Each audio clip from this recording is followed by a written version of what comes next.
Bienvenidos. Hoy vamos a comentar unas imágenes que, han dado mucho que hablar últimamente.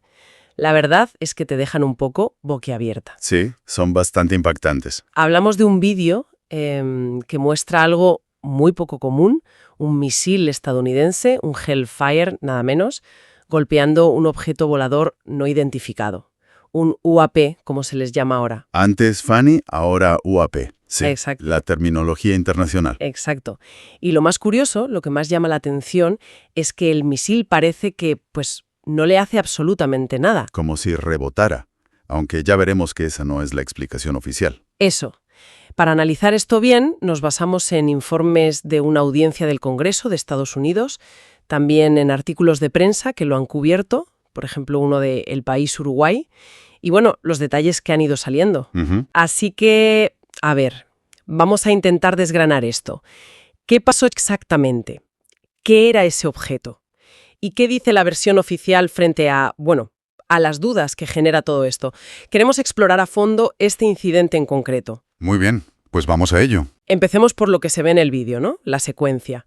Tenemos un dron militar de EEU, un MQ-9 Reaper, que son aparatos muy avanzados de vigilancia y ataque. Sí, muy sofisticados. Pues detecta un objeto anómalo.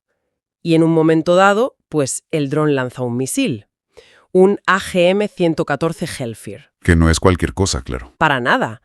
Estos misiles están hechos para destruir tanques, objetivos blindados, son armas potentes, guiadas con mucha precisión. Y el vídeo muestra cómo va directo al objeto, lo impacta. Precisamente. Y ahí está el punto clave, ¿no? Lo que genera toda la controversia es lo que pasa justo después. O mejor dicho, lo que no pasa. Exacto. Las imágenes, que suelen ser térmicas o infrarrojas en estos sistemas, muestran el impacto físico.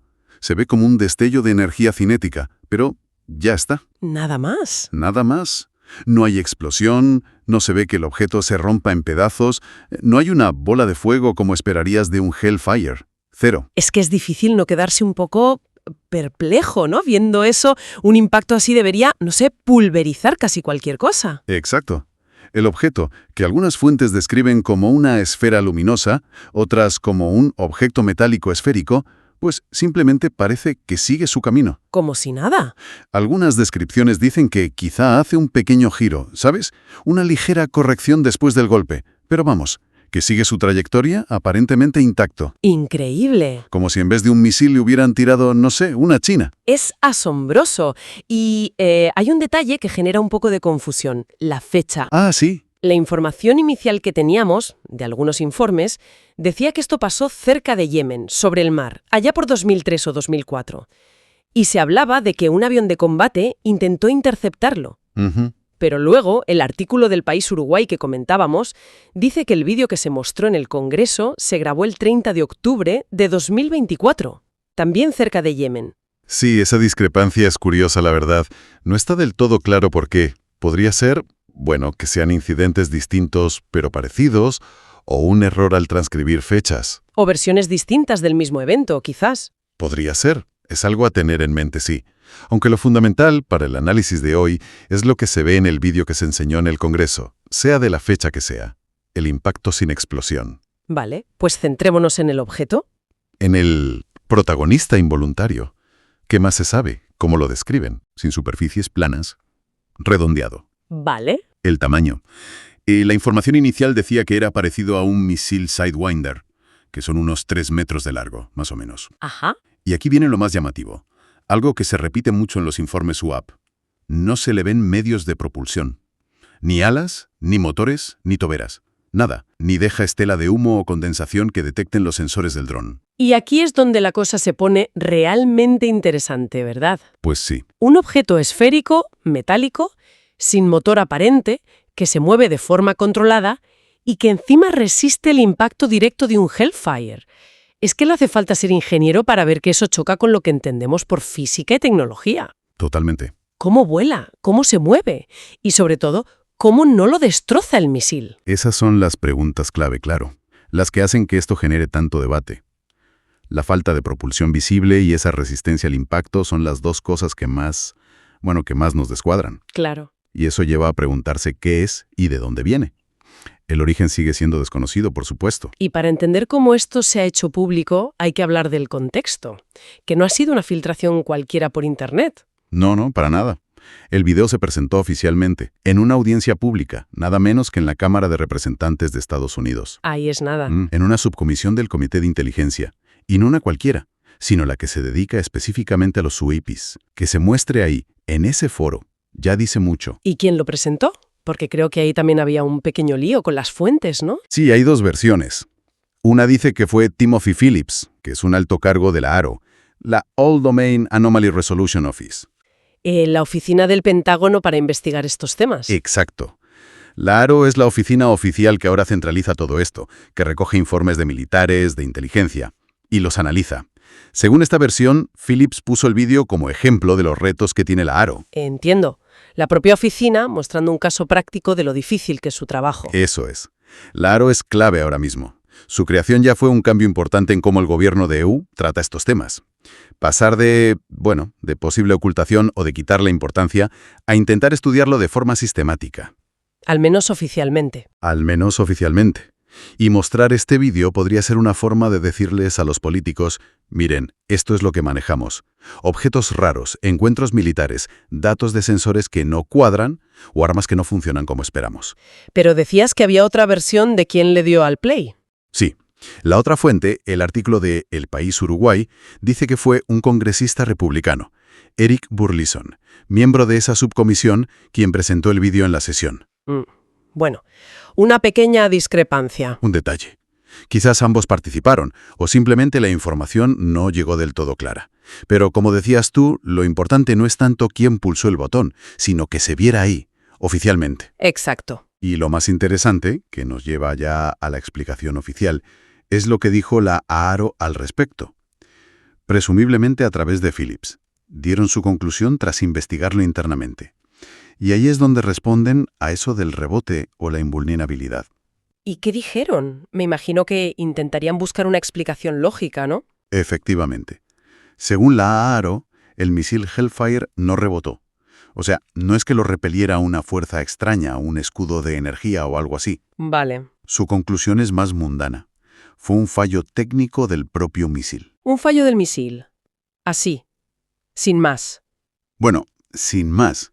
Específicamente, culpan a la espoleta del misil. La espoleta. La espoleta es la pieza clave que detecta el impacto o la cercanía y activa la carga explosiva. Es lo que hace boom al dar en el blanco. Entendido. ¿Por qué falló aquí, según ellos? Pues la AIRU concluyó, después de analizarlo, que el sensor de la espoleta no funcionó bien al chocar contra lo que describen como la superficie particularmente dura y angulada del UAP. Ah, o sea, por cómo era el objeto. Eso dicen. Que la dureza y la forma justo en el punto de impacto impidieron que la espoleta se activara como debía. Así que según esta versión oficial, el misil simplemente golpeó físicamente al objeto. Le dio un empujón, digamos. Exacto. Le transmitió energía cinética que podría explicar ese pequeño giro que algunos ven, pero la ojiva no llegó a detonar. Impactó y cayó al mar, sin explotar. O sea que la conclusión oficial del Pentágono es misil defectuoso. O bueno, falló en la detonación por culpa del punto de impacto, no que el objeto tuviera una defensa especial. Esa es la postura oficial que presentaron. No niegan que pasara, no niegan el impacto, pero dicen que la falta de explosión fue un fallo del arma, no una propiedad increíble del objeto más allá de ser duro y angulado. Es una explicación que, bueno, intenta cerrar el caso con parámetros conocidos. Vale. Esa es la explicación técnica. Fallo de la espoleta. Suena, no sé, quizá un poco conveniente para algunos, pero es la versión de la AARO. Ahora, claro, como era de esperar, un vídeo así genera muchísimas reacciones. Preocupación, escepticismo, sobre todo antes de saberse esta explicación o incluso a pesar de ella. El País Uruguay recogía algunas voces. Sí, y es importante ver ese contraste. La percepción inicial y las dudas que aún quedan en algunos círculos. El artículo dice que expertos, y sobre todo veteranos militares, gente con experiencia real, mostraron preocupación. Veían algo inexplicable y potencialmente amenazante, solo con ver las imágenes. Cita a Lu Elizondo, por ejemplo, una figura muy conocida en este mundillo, que dirigió el programa secreto de ovnis del Pentágono, el ATIP. Sí, una voz importante. Pues según el artículo, Elizondo advirtió que cosas como estas sugieren que podría haber tecnologías por ahí que dejasen nuestros sistemas de defensa obsoletos. Es una afirmación fuerte, viniendo de él. Es un argumento recurrente en este tema. Las implicaciones para la seguridad nacional. Si estos objetos son tecnológicamente superiores, ¿qué significa eso? Elizondo siempre insiste en este punto. Su idea es que ver un objeto que parece ignorar un misil avanzado debería hacer saltar las alarmas, da igual la explicación técnica que te den después. Pone en duda si la explicación del fallo técnico es suficiente o si oculta algo más incómodo. El artículo también nombra a George Knapp, otro periodista que lleva décadas investigando esto. Otro clásico, sí. Es clasificados del gobierno. Y que ni el Congreso tiene acceso a todo, y el público menos aún. Y eso que dice Knapp conecta directamente con el tema de la transparencia o la falta de ella. Si hay más vídeos así, ¿por qué no se ven? ¿Qué muestran? ¿Confirman el fallo técnico o lo contradicen? Esa posibilidad de que haya más datos ocultos siempre añade sospecha. Además, se recoge el testimonio de un veterano, Dylan Borland, que habló en esa misma audiencia, no sobre este caso, pero contó sus propios avistamientos de objetos raros, triangulares en su caso, cuando estaba de servicio. Su testimonio y el de otros buscan presionar, ¿no? Pedir más transparencia a las autoridades, que se investigue más a fondo y de forma más abierta. Exacto.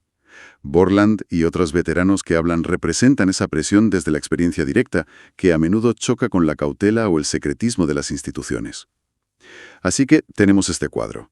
Una explicación oficial muy técnica, fallo de Espoleta, y por otro lado un montón de preocupaciones sobre tecnología, seguridad, transparencia y testimonios de cosas raras. Entonces, intentemos conectar los puntos. Si vemos esto en perspectiva, ¿por qué es relevante este incidente del Hellfire, incluso si aceptamos la explicación oficial del fallo? Yo creo que es relevante por varias cosas, incluso con la explicación oficial. Primero, el impacto visual. Es obvio, pero importante. Este vídeo pone imágenes crudas, dramáticas, a lo que a menudo son solo informes o palabras. Ver un arma real interactuando con un UAP tiene una fuerza tremenda. Le pone cara al fenómeno, como decíamos. Exacto. Lo hace tangible.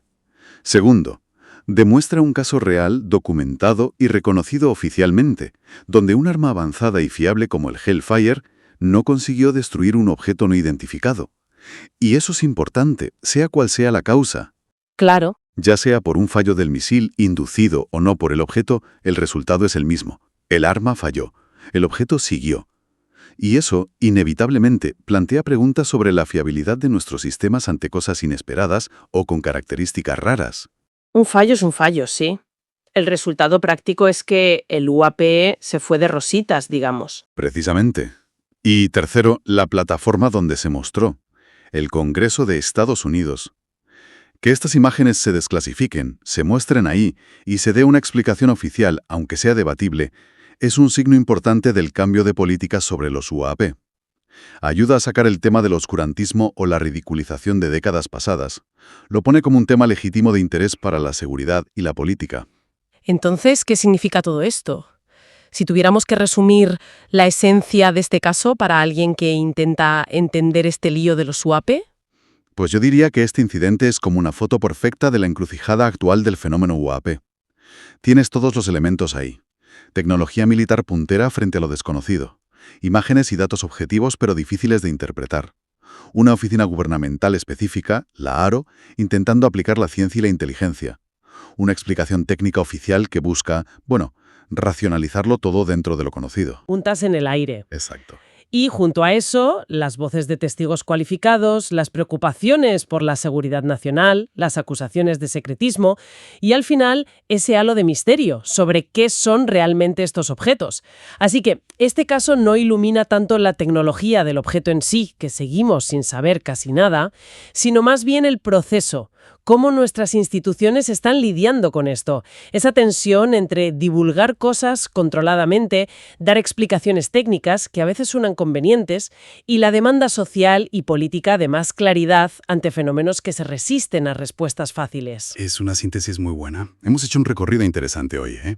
Resumiendo rápido, hemos visto las imágenes del Hellfire golpeando ese objeto esférico sin explotar. Hemos hablado del contexto, la audiencia en el Congreso, con esas pequeñas dudas sobre quién lo presentó. Y hemos contrastado esto con las preguntas, las preocupaciones y los testimonios que siguen ahí, mencionando a Elizondo, Knapp. Y esto nos deja con una pregunta importante, creo. Una que va más allá de si fue fallo del misil o defensa del objeto. ¿Qué nos dice realmente este tipo de encuentros? ¿Y cómo se investigan y explican sobre los límites de nuestra propia tecnología? Y quizás más importante, de nuestra capacidad para entender todo lo que se mueve por ahí. Claro. Si aceptamos la posibilidad, como sugiere Knapp, de que haya más datos guardados, más vídeos, ¿cuántos otros fallos técnicos, anomalías de sensores o encuentros sin explicar podrían estar esperando en esos servidores? ¿Qué patrones podríamos estar perdiéndonos por no tener toda la información? Es una reflexión final que da que pensar, ¿eh? Nos recuerda que por mucho que avancemos, el mundo, incluso nuestro propio cielo y mar, todavía pueden guardar misterios que desafían lo que sabemos y las herramientas que tenemos. Con esa idea en el aire, cerramos nuestra exploración de hoy.